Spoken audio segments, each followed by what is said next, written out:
Welcome to my channel. Hemraj Sir New Tips. नमस्कार सभी को। आज हम लाए आपके लिए मॉडल पेपर 2025 और ये बोर्ड परीक्षा के अनुसार ही बनाया गया है और इसी में सभी प्रश्न उसी तरह से जिस तरह से बोर्ड की परीक्षा में प्रश्न आते हैं। कक्षा 8 विषय गणित और ये हमारा प्रथम मॉडल पेपर है। इसको सावधानी पूर्वक देखेंगे आप लोग और समय रहेगा 2.5 घंटे का और पूर्णांक रहेगा 80 नंबर का। इस वीडियो के अंतर्गत सभी प्रश्नों को हल किया गया है पूर्ण बोर्ड पैटर्न के अनुसार। सबसे पहले वस्तुनिष्ठ प्रश्न आएंगे 1 से लेकर के 8 तक। अब देखो हमारे पास ऑब्जेक्टिव टाइप क्वेश्चन है 1 से 8 तक। तो प्रश्न नंबर 1 है 3/8 गुणा 0 का मान है। तो अब हमें इसका क्या निकालना है, मान निकालना है और जो इसमें सही उत्तर आएगा वो नीचे से हमें छांटना है। हमारे पास ऑप्शन दिए हुए हैं A B C D, इनमें से जो सही है वो हमें सही इस ब्रैकेट के अंदर भरने हैं। अब हमारे पास देखो 3/8 को अपन जब 0 से गुना करते हैं यानी 0 से गुना करते हैं तो आपको पता है किसी भी संख्या का 0 से गुना करने पर तो वो संख्या भी क्या हो जाती है, 0 ही हो जाती है। ठीक है, तो हमारे पास देखो इसमें ऑप्शन में 0 देखते हैं कहाँ पे है, यहाँ पे भी नहीं है, यहाँ पे भी नहीं है, यहाँ पे भी नहीं है और यहाँ पे 0 है। देखो ये हमारी 0, ये वाला ऑप्शन क्या हो जाएगा, हमारा सही हो जाएगा डी। और इसमें क्या भर देंगे, हम डी भर देंगे। इस तरह से ब्रैकेट में डी भर देंगे, जो हमारा सही उत्तर है वो इस तरह से हमने यहाँ पे भर दिया डी। और उसके बाद प्रश्न 2 है समीकरण 5x - 1 = 14 में बाया पक्ष होगा। हमें क्या है कि बाया पक्ष निकालना है। देखो इन समीकरणों में दाया और बाया दो तरह के पक्ष होते हैं। इधर वाला तो होता है बाया पक्ष और इधर वाला होता है दाया पक्ष। तो अब हमें क्या निकालना है, बाया पक्ष निकालना है। तो बाया पक्ष कौन सा होगा, हमारा ये वाला बाया पक्ष है और ये दाया पक्ष है और पूछा गया है बाया पक्ष। तो अब नीचे देखते हैं 5x - 1 कहाँ पे है। देखो इसमें भी नहीं है, इसमें भी नहीं है, इसमें भी नहीं है, इसमें है। देखो 5x - 1 यहाँ पे हमारा है। तो इसको हम क्या करेंगे, डी उत्तर सही है तो यहाँ पे क्या भर देंगे, डी। अब प्रश्न 3 है हमारे पास वर्ग के प्रत्येक कोण का माप होता है। अब देखो वर्ग के अंदर सभी कोण कैसे होते हैं, 90 डिग्री के होते हैं। तो 90 डिग्री कहाँ पे आ रहा है, देखो 90 डिग्री यहाँ पे आ रहा है। तो ये वाला उत्तर हमारा क्या हो जाएगा, सही हो जाएगा, यानी कि डी उत्तर इसमें भी सही है। और इस पर पहले निशान लगा देंगे और यहाँ पे हम क्या लिख देंगे, डी लिख देंगे इस ब्रैकेट के अंदर।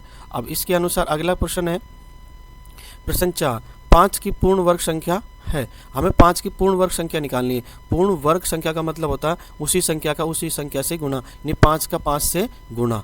तो देखो 5 का 5 से गुना करेंगे तो कितना आएंगे, 25। अब 25 ऑप्शन किस में आ रहा है, 25 ऑप्शन देखो इसमें आ रहा है। तो ये वाला हमारा बी उत्तर सही हो जाएगा और बी को हम यहाँ पे लिख देंगे ब्रैकेट के अंदर बी। ये हमारा चौथे प्रश्न का उत्तर हो जाएगा बी, यानी 25। अब उसके बाद है सवाल नंबर 5 संख्या 5 की घन संख्या होगी। देखो संख्या 5 की हमें क्या निकालनी, घन संख्या।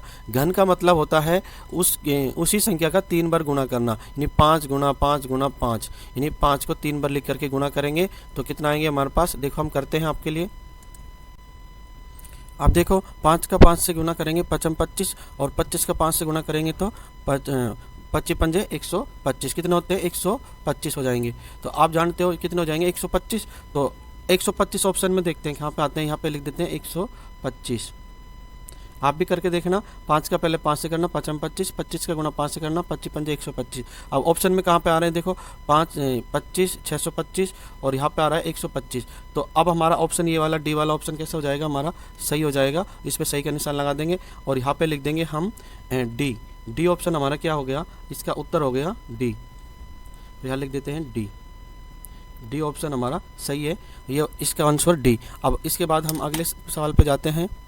प्रश्न नंबर 6 अंकित मूल्य माइनस विक्रय मूल्य खालिस्तान कहलाता है। तो अब हमें ये देखना है अंकित मूल्य जो वस्तु के ऊपर प्रिंट रेट होता है और जो बेचने का रेट होता है उसमें से घटा देते हैं बेचने का रेट, तो हमारे पास क्या होता है, वो डिस्काउंट कहलाता है, यानी कि डिस्काउंट को हिंदी में कहते हैं भट्टा। तो ये हमारा हो जाएगा डी। डी उत्तर सही हो जाएगा इसमें और इस खालिस्तान में क्या भर देंगे, भट्टा। और इसका ऑप्शन क्या हो जाएगा डी, और डी को क्या कहाँ भरेंगे, इसमें ब्रैकेट में भर देंगे डी। ये हमारे छठे सवाल का उत्तर हो जाएगा। उसके बाद है प्रश्न नंबर 7 एक पदीय बीजीय व्यंजक है। तो अब हमें एक पदीय बीजीय व्यंजक बताना है। देखो इसके अंदर 2 पद है, ठीक है, इसके अंदर भी 2 पद है और इसके अंदर भी 2 पद है। देखो और इसके अंदर हमारे पास एक पद है 4x, केवल 4x है ना, तो यहाँ पे एक ही पद है। तो हमारे बीजीय व्यंजक एक पदीय है ये, तो इसको लिख देंगे हम ब्रैकेट के अंदर। ये हमारा सही उत्तर हो गया डी और यहाँ पे लिख देंगे डी। प्रश्न नंबर 8 0.000 और 35 संख्या का मानक रूप होगा। देखो संख्या का मानक रूप निकालने के लिए क्या करेंगे, हम 3 के बाद में पॉइंट लगा देंगे, 3.5, और उसके बाद जितनी संख्या गिन लेंगे 1 2 3 4 और 5, यानी कि 5 संख्या है हमारे पास। ठीक है, तो उत्तर हो जाएगा 3.5 माइनस 5। देखो 3.5 गुणा 10 माइनस 5, ये हमारा क्या हो जाएगा, उत्तर हो जाएगा। तो इसको हम क्या करेंगे, ब्रैकेट के अंदर लिख देंगे डी को हम यहाँ पे लिख देंगे। देखो इस तरह के सवाल आपके प्रश्नावली में दिए हुए हैं, इनको आप ध्यानपूर्वक करोगे तो आपको समझ में आ जाएगा। और इसके बाद है अगला सवाल है हमारे पास अति लघुत्तरात्मक प्रश्न। 9 से लेकर के 12 तक के है अति लघुत्तरात्मक प्रश्न, any very short answer type question 9 से 12। प्रश्न नंबर 9 है हमारे पास। अब प्रश्न नंबर 9 देखो, -19/29 गुणा 29/-19 बराबर 1 में गुणन के अंतर्गत उपयोग किए गए गुणधर्म का नाम लिखिए। हमें इनको हल करना है और उसमें गुणधर्म कौन सा लगा है वो गुणधर्म का नाम भी हमें क्या करना है, लिखना है इसमें। अब हमारे पास देखो यहाँ पे -19/29 है और गुणा 29/-19 है, तो ये संख्या दोनों कैसी आपस में कट रही है। देखो ये -19 से -19 कट जाएंगे, आपको पता है ये -19 से -19 कट गए, और 29 से ये 29 कट गए। अब देखो कितने बचेंगे यहाँ पे, बराबर में एक उत्तर आ गया अब इसका। ठीक है, तो ये आपस में एक दूसरे से कट गए तो एक उत्तर आ गया। तो यहाँ पे जो गुणधर्म लगा है वो कौन सा लगा है वो हमें यहाँ पे लिखना है। तो पहले इसको गुणधर्म को लिख देते हैं यहाँ पे, तो हमारा क्या हो जाएगा, ये आंसर हो जाएगा।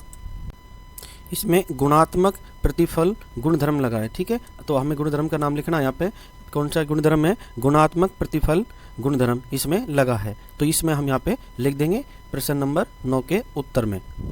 अगला प्रश्न है 10वां, समीकरण 5x + 9 बराबर 5 + 3x को हल कीजिए। अब इसको हमें हल करना है, तो पहले तो हम क्या करेंगे, समीकरण को नीचे लिख लेंगे और उसके बाद में जो संख्या है 3x इसको यहाँ पे ले जाएंगे और प्लस के 9 को इधर ले जाएंगे, तो इनके आपस में क्या होंगे, चिन्ह बदल जाएंगे। तो इसको अब विस्तार से हल करते हैं। ये सवाल हमें इस तरह से करना है। देखो ये हमने पहले संख्या उतार दी, 5x + 9 बराबर 5 + 3x। अब हम क्या करेंगे, इस 3x की संख्या को, 3x की संख्या को इधर ले लेंगे और ये जो प्लस के 9 है ये इधर चले जाएंगे। अब ये प्लस के 3x इधर जाएंगे तो माइनस में हो जाएंगे, तो 5x - 3x और बराबर 5, और ये 9 थे ना, ये किस में, प्लस में है यहाँ, और इधर आकर किस में हो जाएंगे, माइनस में। तो अब देखो 5x में से -3x घटाएंगे तो कितने बचेंगे, 2x, और इधर 5 प्लस के और माइनस के 9 में से 5 घटाएंगे तो माइनस के बचेंगे 4। तो अब हमें x का मान निकालना है, तो हम 2 को इधर भेज देंगे, तो 2 इधर जाएगा तो बटा में हो जाएगा, तो -4/2 हो गया, और आपस में क्या कट रहे हैं, 2 एकम 2 और 2 दूनी 4, तो x का मान कितना आ गया, -2। तो इस तरह से हमारा समय प्रश्न नंबर 10 हल हुआ। इसी तरह आपको बोर्ड में भी करके आने हैं। अब 11वां सवाल है, निम्नलिखित संख्याओं में से प्रत्येक के घन के इकाई के अंक ज्ञात कीजिए। अब हमें क्या करना है, इकाई का अंक ज्ञात करना है। देखो इस संख्या के अंदर हमारे पास ये संख्या है, इसमें इकाई का मतलब होता है लास्ट का अंक। देखो ये वाला 1, तो 1 का जब घन करेंगे तो आपको पता है 1 गुणा में 1 होगा, 1 गुणा 1, और आपको पता है 1 का जब 1 से गुणा करेंगे तो हमारे पास क्या संख्या प्राप्त होगी, 1 ही प्राप्त होगी। तो हम इसका आंसर हो जाएगा हमारे पास 1। ये हमारा आंसर हो गया 1, यानी कि इस सवाल का हमारा उत्तर हो जाएगा 1। हमारे पास जो प्रश्न पूछा है ना, घन की इकाई का अंक क्या है, 1। अब दूसरा सवाल है, देखो 1027 में क्या करेंगे। अब देखो 1027 में इकाई का अंक कितना है, 7, यानी लास्ट में अंक कितना है हमारे पास, 7 है। और जब 1027 में इकाई का अंक 7 है तो इसको अपन क्या करेंगे, घन करेंगे। घन का मतलब होता है उसी संख्या का 3 बार गुणा, तो 7 गुणा में 7, इनका अपन मल्टीप्लाई करेंगे तो देखो 7 तो 7 49, और 49 का जब 7 से गुणा करेंगे, देखो 7 का गुणा अपन ने 7 से किया, 7 तो 7 49, और फिर 49 का गुणा 7 से करेंगे तो हमारे पास आएगा 343। और अब प्रश्न में पूछा गया है घन के इकाई के अंक याद कीजिए, यानी घन का इकाई का अंक कितना है हमारे पास, 3। तो इसका आंसर कितना हो जाएगा हमारे पास, 3। ठीक है, ये हमारा हो गया प्रश्न नंबर 11 का दूसरे का आंसर। ठीक है, इकाई का अंक कितना है, 3। अब हमारे पास है 12वां सवाल, भारती के पास 15 पेन है तथा मीनाक्षी के पास 45 पेन है, तो दोनों के पेनों का अनुपात ज्ञात कीजिए। क्या निकालना है हमें? अनुपात निकालना है, ठीक है, दोनों के पेनों का। तो अब हमारे पास देखो भारती को हम लिख लेते हैं 20 से। अब हमारे पास देखो ये बी का मतलब भारती, एम का मतलब मीनाक्षी। तो अब ये दोनों आ गए हमारे पास, और ये आपस में क्या है, कट भी रहे हैं। देखो कट रहे हैं दोनों, तो हम काट देंगे 15 का पाड़ा याद है तो 15 के पाड़े से काट देंगे इसको। 15 एकम 15 और 15 × 45। तो हमारे पास आ जाएगा यह 1:3। ये हो गया हमारा अनुपात, 1:3 हो गया, यानी कि भारती का आ गया हमारे पास 1 और मीनाक्षी का आ गया 3। ये हमारा अनुपात रूप हो गया 1:3। अगर 15 का पाड़ा याद नहीं है तो आप इसको 3 से भी काट सकते हो, 5 से भी काट सकते हो, तब भी आपका उत्तर सही आएगा। अगला प्रश्न है 13वां। निम्नलिखित कथनों को पढ़कर सत्य असत्य में से उपयुक्त पर अंकित कीजिए। सही का निशान लगाना है, जो भी सत्य है तो सत्य पे, असत्य है तो असत्य के ऊपर। अब देखो इसके अंदर हमारे पास प्रश्न है AM गुणा BM। तो अब देखो यहाँ पे जो आधार है अलग अलग है, ठीक है, तो आधार का A से B से गुणा करेंगे AB, और दोनों की पावर सेम है, तो हम लिख देंगे AB की पावर M। ये इस तरह से लिख सकते हैं, तो ये हो गया हमारा सत्य। और उसके बाद है दूसरा सवाल है 10 की पावर 24। तो 10 की पावर 24 में आधार का मान 24 है, क्योंकि आधार तो हमारे पास 10 ही है इसमें, आपको पता है, ये तो 24 तो पावर है, तो इसलिए क्या हो जाएगा, ये असत्य। अगला है प्रश्न हमारे पास तीसरा, -5 की पावर -4 गुणा -5 की पावर -2। अब देखो आपको पता है जब बीच में गुणा का निशान है तो दोनों की पावर क्या हो जाती है, जुड़ जाती है। तो ये भी -2 है और ये -4 है। 4 और 2 कितने हो गए, 6 हो गए, तो हो जाएंगे -5 की पावर -6। ये हो जाएगा सत्य। चौथा सवाल है 2 की पावर 5 भाग में 2 और -6।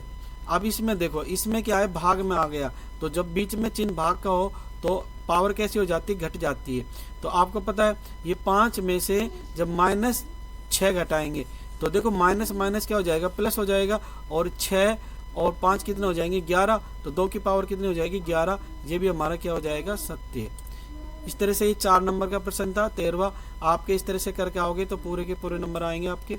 ये भी देखो 4 गुना 1, ये भी 4 नंबर का प्रश्न है पूरा। रिक्त स्थानों को पूर्ति कीजिए। आयत का प्रत्येक कोण होता है, आप पता है आयत का प्रत्येक कोण कैसा होता है, आयत जो होती है उसके प्रत्येक कोण कैसा होता है, समकोण होता है, ठीक है।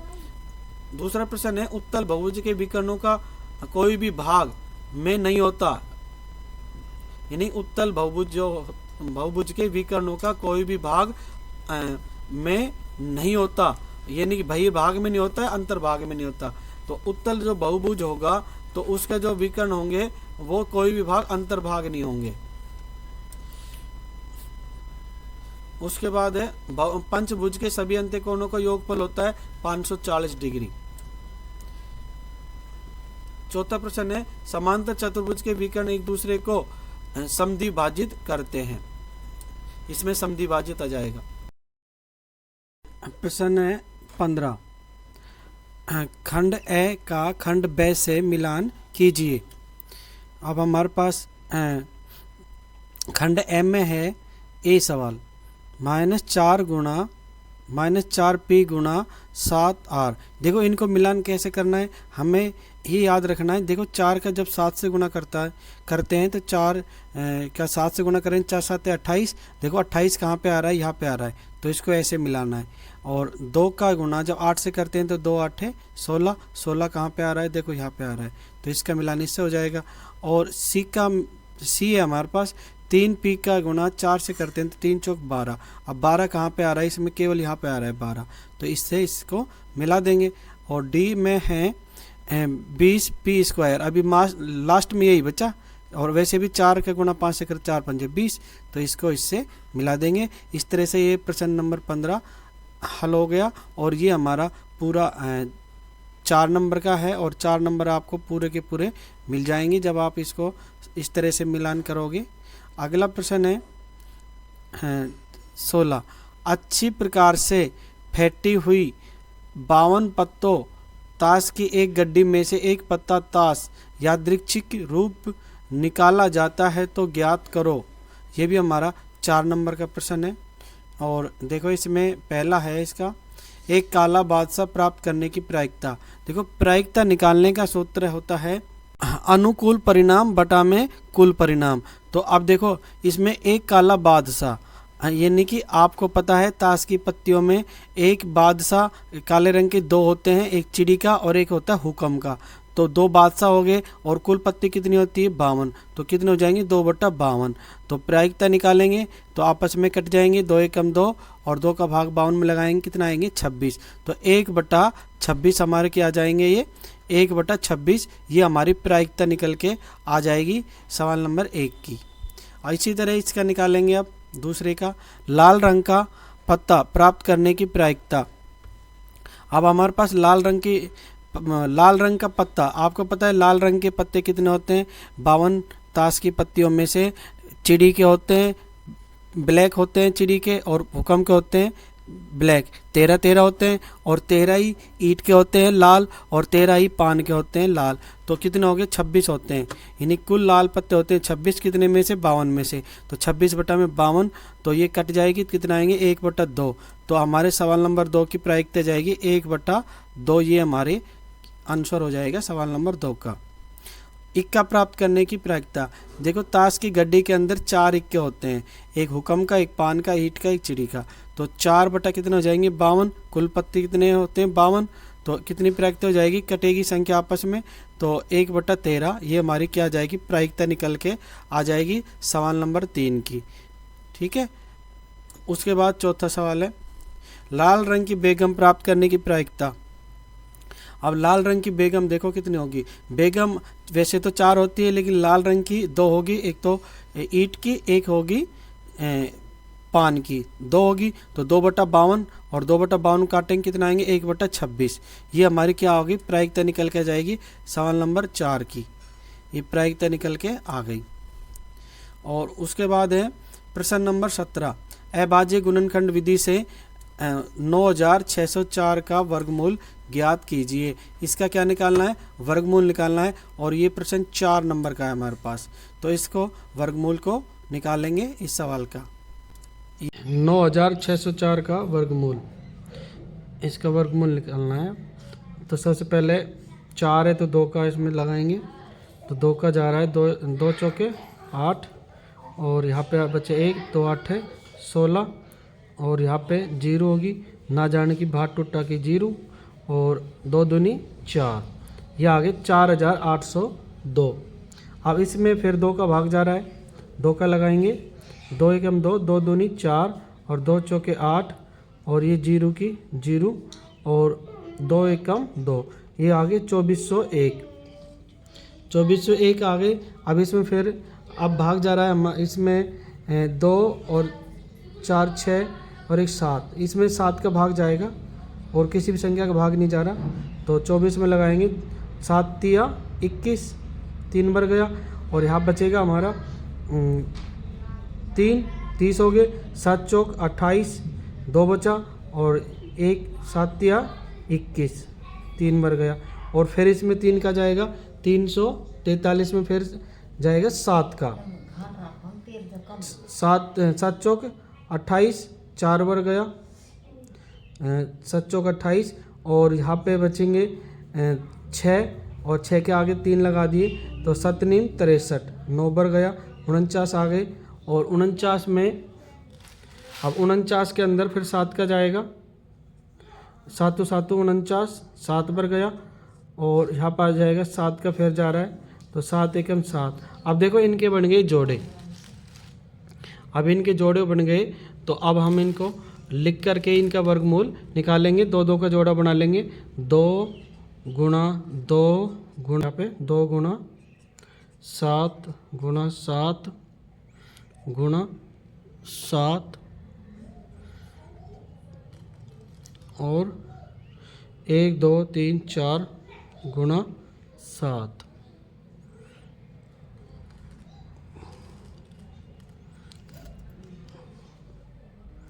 अब 2 2 के जोड़े बन गए, 7 का 7 का, तो एक एक जोड़े में से 2 ले लिया, इसमें 7 ले लिए और इसमें 7 ले लिए। 7 7 49 और 49 दूनी 98। तो इसके वर्गमूल हो गए, यहाँ लिख देंगे 9604 के वर्गमूल बराबर 98। ये हो गया आंसर। प्रश्न 18, किसी समांतर चतुर्भुज के दो आसन कोणों का अनुपात 3:2 है। समांतर चतुर्भुज के सभी कोणों की माप ज्ञात कीजिए। तो हमें सभी कोणों की क्या निकालनी है, माप निकालनी है, और अनुपात हमारे पास 3.2 दिया हुआ है। तो इससे हम क्या करेंगे, इसको आगे विस्तार से हल करेंगे आप। ये हमारा एक ABCD एक समांतर चतुर्भुज है और इसके अंदर ये A और B कैसे आसन कोण है और ये आमने सामने के सम्मुख कोण है। समांतर चतुर्भुज में आमने सामने के जो सम्मुख कोण होते हैं वो बराबर होते हैं। जितना A होगा उतना ही C होगा, जितना B होगा उतना ही D होगा। और ये जो आसन कोण है इनका योग 180 डिग्री होता है। तो यहाँ लिखेंगे, तो माना दोनों आसन कोणों मान लेते हैं 3x, क्योंकि प्रश्न के अनुसार है। तो मान लेते हैं 3x और दूसरा मान लेते हैं 2x। ये हमारा अनुपात प्रश्न में दिया हुआ है। अब हम इसको हल करते हैं। तो ये दोनों आसन कोण है A और B। तो आपको पता है कोण A प्लस कोण B, दोनों का योग कितना होता है 180 डिग्री।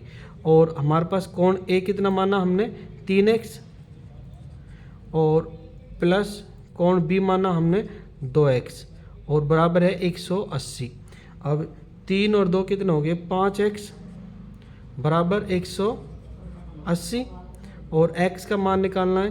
तो 180 बटा में 5, क्योंकि 5 इधर चले जाएंगे भाग में हो जाएंगे। तो 5 एकम 5 और 5 का भाग 180 में लगाएंगे तो ये जाएगा 5 तिया 15, यहाँ पे बचेंगे 3, 30 हो गए।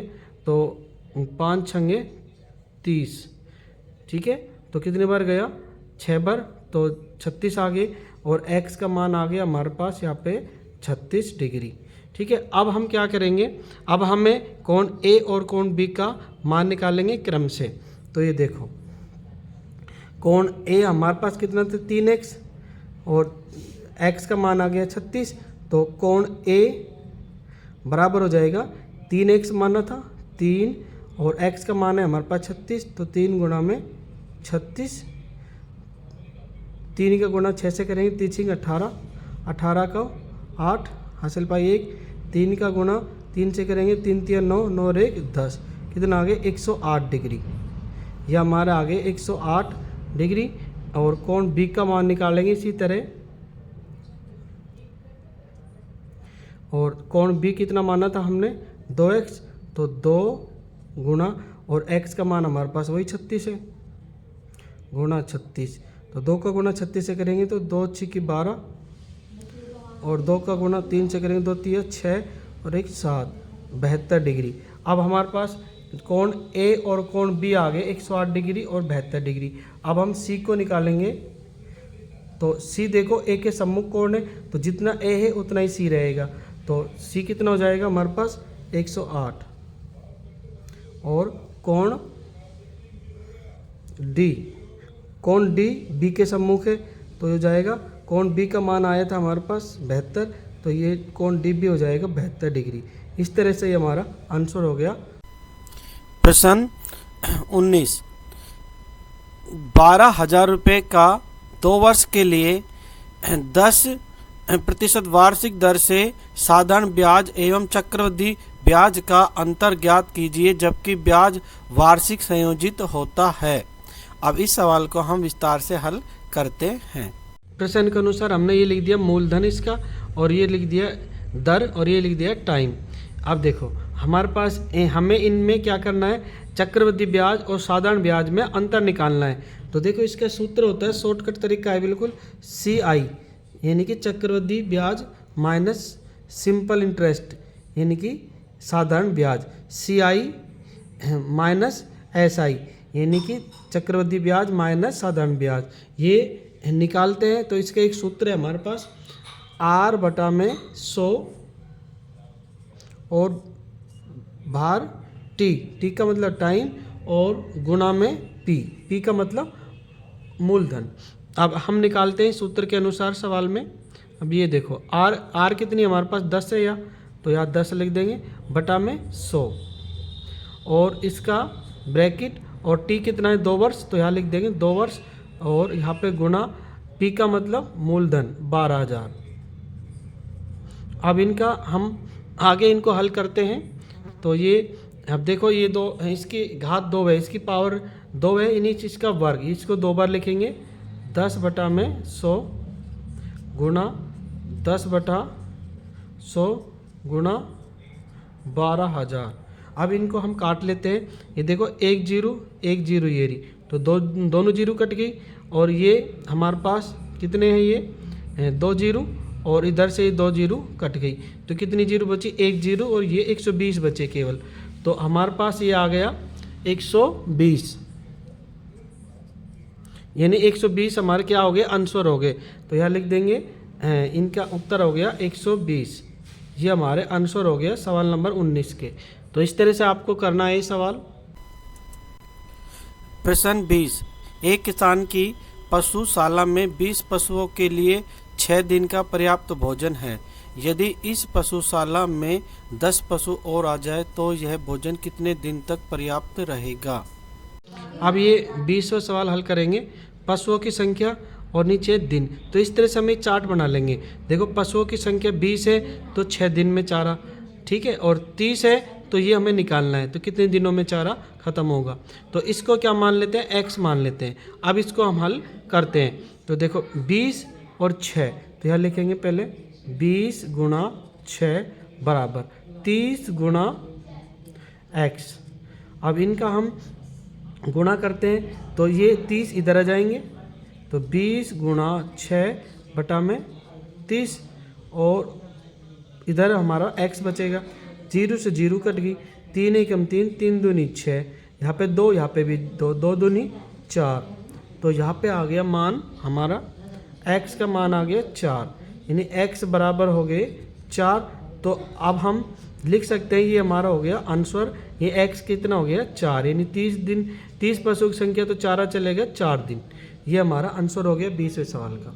ऐसे ही वीडियो देखने के लिए हमारे चैनल को सब्सक्राइब करें, लाइक करें, अधिक से अधिक शेयर करें।